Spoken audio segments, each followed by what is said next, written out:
जय गुरु जी। शुक्राना गुरु जी। आज के इस दिव्य शिव पुराण पाठ को शुरू करवाने का अनंतम अनंतम शुक्राना। संगत जी, ये पाठ सर्वद्य भले की कामना के लिए किया जा रहा है, इसलिए इस पाठ को अंत तक जरूर सुने और आगे शेयर जरूर करें। जय गुरु जी। शुक्राना गुरु जी। भगवान शिव की श्रेष्ठता तथा उनके पूजन की अनिवार्य आवश्यकता का प्रतिपादन। नारद जी बोले, ब्राह्मण प्रजापति, आप धन्य हैं क्योंकि आपकी बुद्धि भगवान शिव में लगी हुई है। विधे, आप पुनः इसी विषय का सम्यक प्रकार से विस्तार पूर्वक वर्णन कीजिए। ब्रह्मा जी ने कहा, तात, एक समय की बात है, मैं सब ओर से ऋषियों तथा देवताओं को बुलाकर उन सबको क्षीर सागर के तट पर ले गया, जहां सबका हित साधन करने वाले भगवान विष्णु निवास करते हैं। वहां देवताओं के पूछने पर भगवान विष्णु ने सबके लिए शिव पूजन की ही श्रेष्ठता को बताकर यह कहा कि एक मुहूर्त या एक क्षण भी जो शिव का पूजन नहीं किया जाता वही हानिकारक है, वही महान छिद्र है, वही अंधापन है और वही मूर्खता है।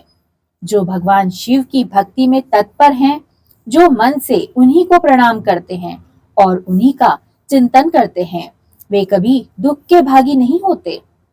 जो महान सौभाग्यशाली पुरुष, मनोहर भवन, सुंदर आभूषणों से विभूषित स्त्रियां, जितने से मन को संतोष हो उतना धन, पुत्र पौत्र आदि संततित, आरोग्य, सुंदर शरीर, अलौकिक प्रतिष्ठा, स्वर्गीय सुख, अंत में मोक्ष रूपी फल अथवा परमेश्वर शिव की भक्ति चाहते हैं, वे पूर्व जन्मों के महान पुण्यों से भगवान सदाशिव की पूजा अर्चना में प्रवृत्त होते हैं। जो पुरुष नित्य भक्ति परायण हो, शिवलिंग की पूजा करता हो, उसको सफल सिद्धि प्राप्त होती है तथा वह पापों से मुक्त होकर पापों के चक्कर में नहीं पड़ता। भगवान ने इस प्रकार उपदेश देकर देवताओं ने उन पर श्री हरि को प्रणाम किया और मनुष्यों की समस्त कामनाओं की पूर्ति के लिए उनके शिवलिंग को देने के लिए प्रार्थना की। मुनि श्रेष्ठ उस प्रार्थना को सुनकर जीवों के उद्धार में तत्पर रहने वाले भगवान विष्णु ने विश्वकर्मा को बुलाकर कहा, विश्वकर्मन, तुम मेरी आज्ञा से संपूर्ण देवताओं को सुंदर शिवलिंग का निर्माण करके दो। तब विश्वकर्मा ने मेरी और श्री हरि की आज्ञा के अनुसार उन देवताओं को उनके अधिकार के अनुसार शिवलिंग बनाकर दिए। मुनिश्रेष्ठ नारद, किस देवता को कौन सा शिवलिंग प्राप्त हुआ, इसका भी वर्णन आज मैं कर रहा हूं, उसे भी ध्यान पूर्वक सुनो। इंद्र पराग मणि के बने हुए शिवलिंग की और कुबेर स्वर्णमय लिंग की पूजा करते हैं। धर्म पीतमणिमय पुखराज के बने हुए लिंग की तथा वरुण श्याम वर्ण के शिवलिंग की पूजा करते हैं। भगवान विष्णु इंद्र नीलमय तथा ब्रह्म में हेममय लिंग की पूजा करते हैं।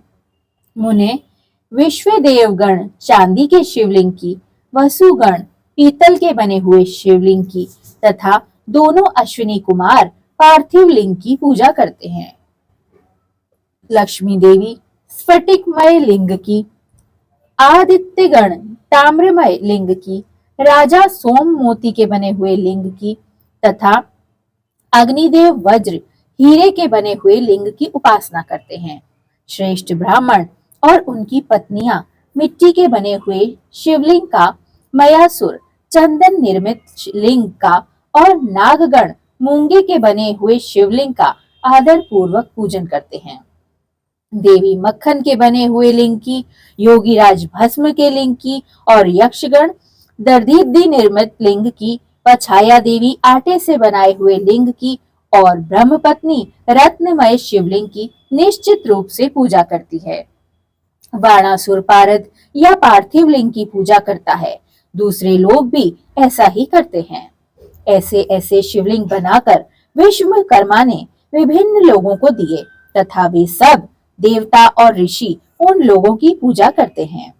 भगवान विष्णु ने इस तरह देवताओं को उनके हित की कामना से शिवलिंग देकर उनसे तथा मुझ ब्रह्मा से पिनाक पाणी महादेव के पूजन की विधि भी बताई। पूजन विधि संबंधित उनके वचनों को सुनकर देव शिरोमणियों सहित मैं ब्रह्मा हृदय में हर्ष लिए अपने धाम में आ गया। मुने, वहां आकर मैंने समस्त देवताओं और ऋषियों को शिव पूजा की उत्तम विधि बताई, जो संपूर्ण अभिष्ट वस्तुओं को देने वाली है। उस समय मुझ ब्रह्मा ने कहा, देवताओं सहित समस्त ऋषियों, तुम प्रेम परायण होकर सुनो। मैं प्रसन्नता पूर्वक तुमसे शिव पूजन की उस विधि को वर्णित कर रहा हूँ जो भोग और मोक्ष को देने वाली है। देवताओं और मुनीश्वरों समस्त जंतुओं में मनुष्य जन्म प्राप्त करना प्राय दुर्लभ है।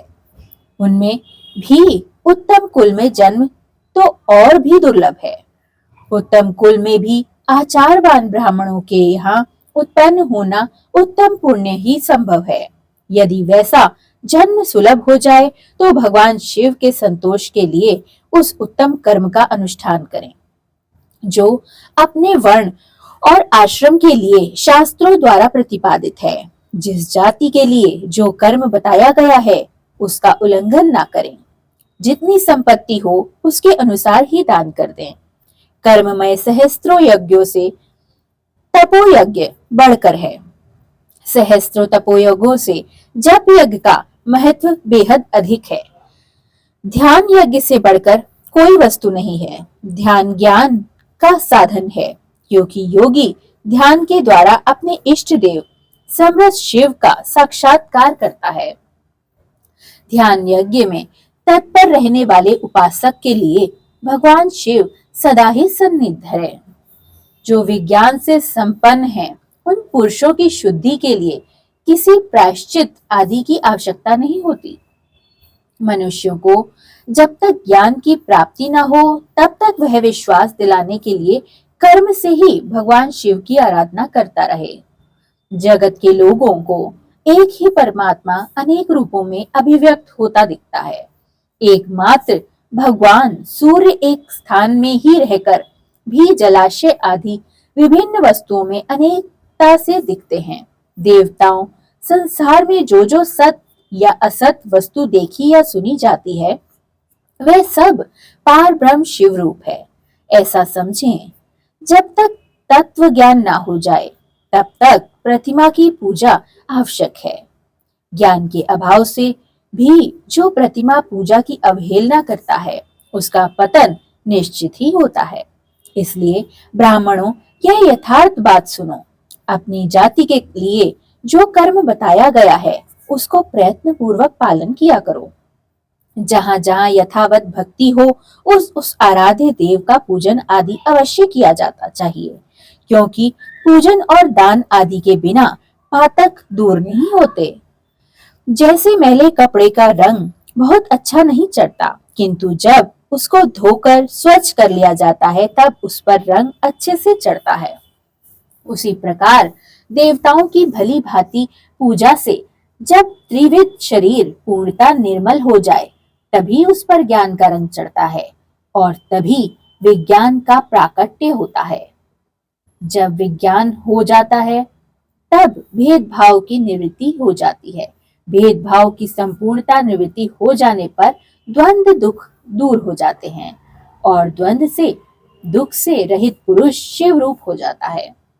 मनुष्य जब तक गृहस्थ आश्रम में रहे तब तक पांचों देवताओं की तथा उनमें श्रेष्ठ भगवान शंकर की प्रतिमा का उत्तम प्रेम के साथ पूजन करे, अथवा जो सबके एकमात्र मूल हैं, उन भगवान शिव की ही पूजा सबसे बढ़कर है, क्योंकि मूल के सींचे जाने पर शाखा स्थानीय संपूर्ण देवता स्वतः ही तृप्त हो जाते हैं।